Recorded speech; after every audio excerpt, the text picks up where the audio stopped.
नमस्कार, मैं अशोक कुमार पांडे और स्वागत है आपका द क्रेडिबल न्यूज पर। इस देश में सबसे ज्यादा नास्तिक पार्टी कौन सी है? आप 50 पार्टियों का नाम लेंगे, लेकिन मैं बताऊं इस देश की सबसे बड़ी अगर नास्तिक कोई पार्टी है तो वो भारतीय जनता पार्टी है। अब मेरी बात पे बहुत सारे भक्त जो हैं वो बिल्कुल उछल जाएंगे, और जब भक्त उछलेंगे तो मैं उनको एक कहानी सुनाऊंगा। ये कहानी सुनिए और तय कीजिए मैं सही हूं या गलत हूं। पालघर की घटना आपको याद है? पालघर जिले के गढ़चिचले गांव में साधुओं की हत्या हुई थी। महाराष्ट्र का मामला है। साधुओं की हत्या हुई थी और साधुओं की हत्या के बाद भारतीय जनता पार्टी ने जम के बवाल मचाया था।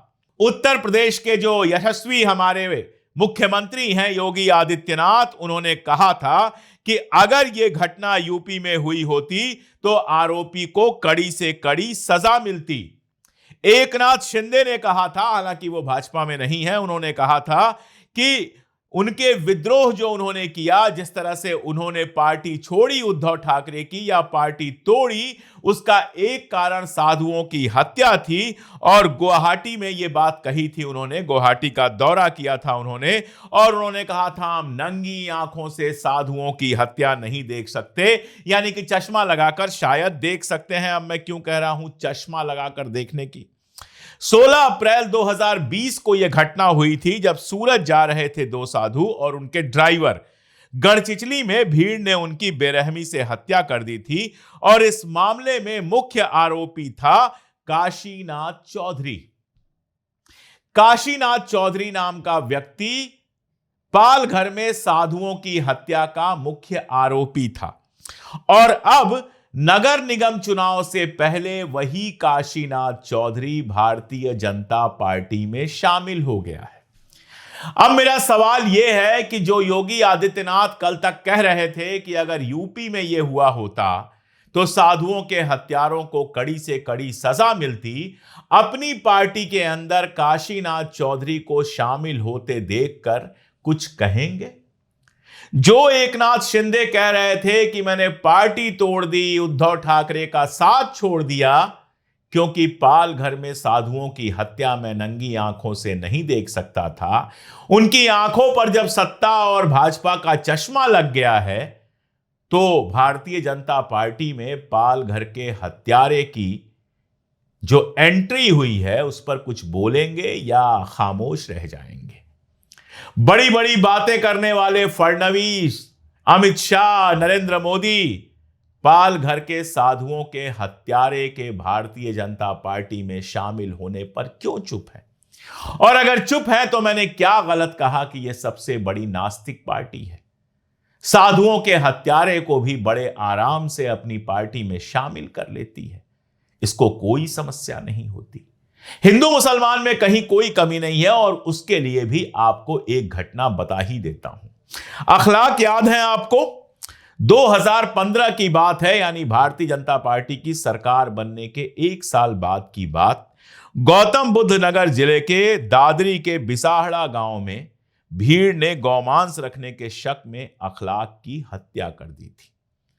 अखलाक पर आरोप लगा था कि उन्होंने अपने घर में गोमांस रखा है। भीड़ घुसी और उनकी पीट पीट कर हत्या कर दी। 2015 में ही गौतम बुद्ध नगर की पुलिस ने चार्जशीट दाखिल किया। इसमें 15 आरोपियों के नाम थे, जिसमें एक प्रमुख नाम था लोकल बीजेपी नेता के बेटे विशाल राणा और उसके कजिन शिवम, और इन दोनों को मुख्य साजिशकर्ता बताया गया था। कहा गया था कि इन दोनों ने मिलकर ही साजिश की है, यानी भारतीय जनता पार्टी के नेता और भतीजे मिलकर अखलाक की लिंचिंग के लिए जिम्मेदार हैं। ये बात गौतम बुद्ध नगर की पुलिस ने उस समय कहा था।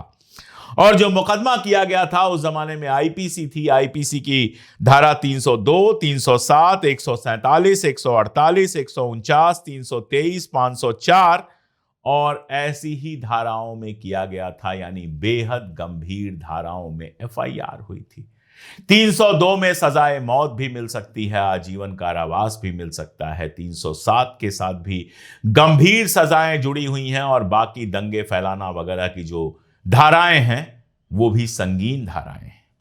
इन धाराओं में गिरफ्तार किया गया था 2015 में। आ गया 2026, योगी जी की सरकार आई, सबको मिल गई जमानत, सब के सब बाहर घूम रहे हैं और अब योगी जी की सरकार ने कोर्ट में कहा है कि हम इस मुकदमे को ही वापस लेना चाहते हैं। अखलाक की हत्या में जो लोग शामिल थे उनको हम कोई सजा नहीं देना चाहते हैं। कोई आस्तिक ये काम कर ही नहीं सकता है। अगर आप आस्तिक हैं, अगर आप ईश्वर में भरोसा रखते हैं, तो आप न्याय में भरोसा रखते हैं। किसी बेगुनाह को मारने की बात दुनिया का कोई धर्म कर ही नहीं सकता। कुरान पढ़ेंगे तो वहां भी यही है कि किसी मासूम की हत्या करना बहुत बड़ा अपराध है। अगर हिंदू धर्म की चीजें पढ़ेंगे तो वहां भी मासूम की हत्या करना अपराध है। मैं अभी संविधान की तो बात ही नहीं कर रहा हूं। मैं तो बात कर रहा हूं, चूंकि ये लोग धर्म का बहुत दावा करते हैं, तो मैं तो कह रहा हूं ये नास्तिक है।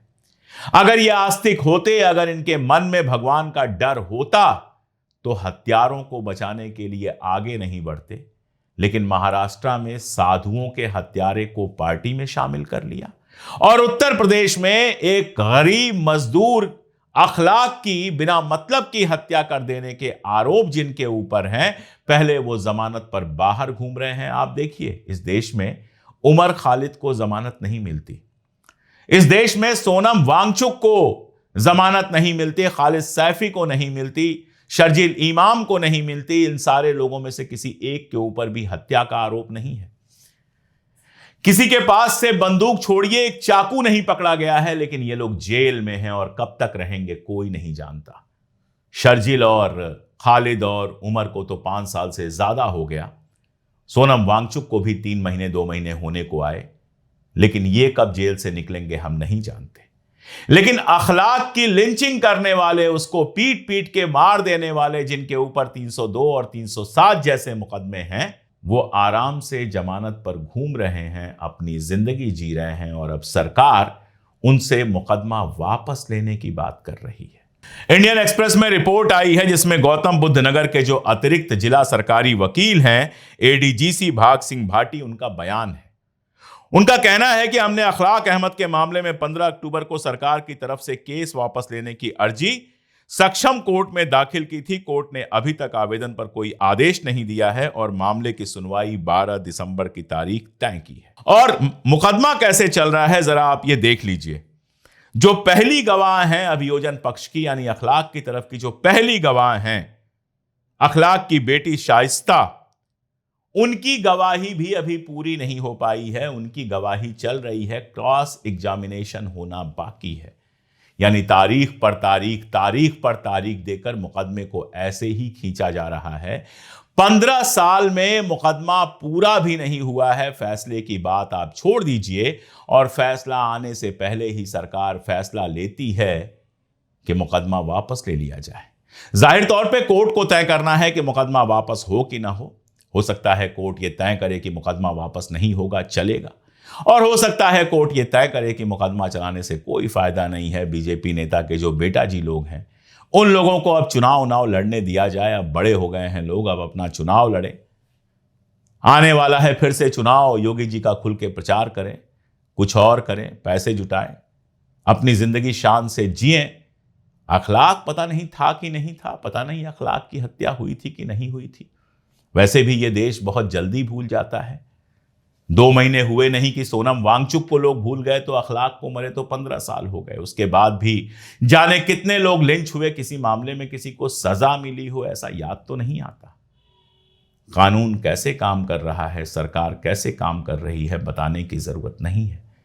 लेकिन इतिहास का विद्यार्थी हूं, इसलिए इतना जरूर बताना चाहता हूं कि जब सरकार और कानून आंख मूंद लेते हैं, जब सरकार और कानून से न्याय की उम्मीद खत्म हो जाती है, तो समाज के अंदर एक गुस्सा पनपता है, अराजकता पनपती है, और उसका नतीजा हमेशा बुरा होता है। आगे क्या कहूँ, आप लोग समझदार हैं।